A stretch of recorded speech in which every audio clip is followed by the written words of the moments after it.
Kernel Sofia, જેના પર મધ્યપ્રદેશ કેબિનેટના મંત્રી વિજય શાહે શરમજનક નિવેદન આપ્યું.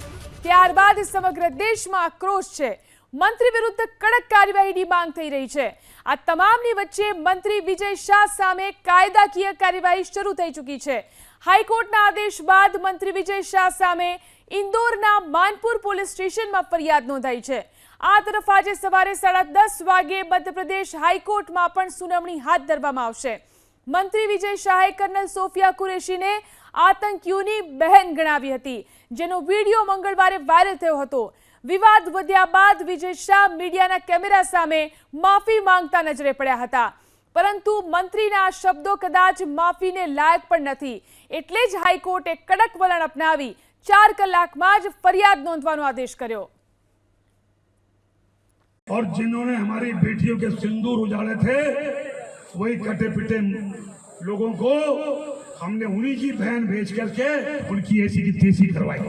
हाल ही में मेरे दिए गए बयान से जो हर समाज की भावनाएं आई हुई है, उसके लिए मैं दिल से न केवल शर्मिंदा हूं, दुखी हूं, बल्कि माफी चाहता हूं.